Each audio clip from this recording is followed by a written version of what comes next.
পঞ্চগ্রামে প্রাক্তন খেলোয়াড়দেরকে নিয়ে জমকালো প্রীতি ম্যাচ অনুষ্ঠিত। পঞ্চগ্রামে অনুষ্ঠিত হলো এক অনন্য প্রীতি ফুটবল ম্যাচ, যেখানে মুখোমুখি হয়েছিল রতনগঞ্জ এফসি বনাম রতনগঞ্জ এফটি। দুই দলের খেলোয়াড়রাই ছিলেন স্থানীয় এলাকার প্রাক্তন খেলোয়াড়।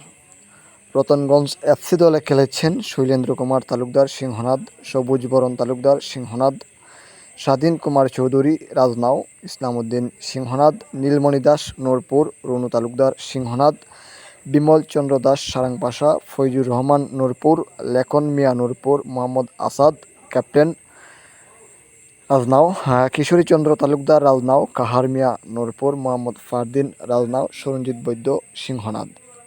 রতনগঞ্জ এফটি দলে ছিলেন রাবেন্দ্র কুমার তালুকদার সিংহনাদ, জুয়েল কান্তি দাস রায় সিংহনাদ, জামাল উদ্দিন রাজনাও, উপেন্দ্র বিশ্বাস সিংহনাদ, দেবল চন্দ্র দাস রাজনাও, কফিল উদ্দিন ক্যাপ্টেন রাজনাও, অধীর চন্দ্র দাস রাজনাও, রঞ্জিত তালুকদার রাজনাও, মোহিত মিয়া নূরপুর, নজরুল মিয়া নূরপুর, সালাম মিয়া নূরপুর, শৈলেন্দ্র তালুকদার সিংহনাদ, জসিম উদ্দিন সিংহনাদ, লিটন বৈদ্য সিংহনাদ।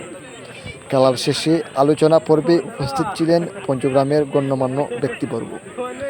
জুয়েল দাসের সঞ্চালনায় বক্তব্য রাখেন স্বাধীন কুমার চৌধুরী রাজনাও, ধীমান কুমার চৌধুরী রাজনাও ও শৈলেন্দ্র তালুকদার সিংহনাদ।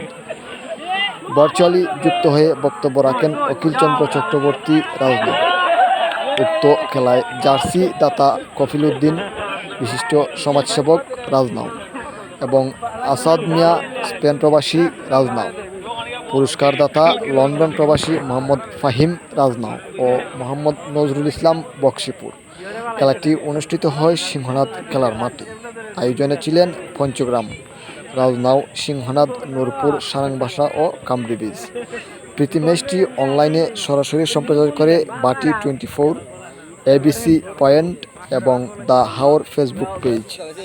এই আয়োজন শুধুমাত্র একটি খেলা ছিল না, ছিল বন্ধুত্বের বন্ধন, জোরদার ও প্রাক্তন খেলোয়াড়দের সম্মান জানানোর এক অনন্য উদ্যোগ।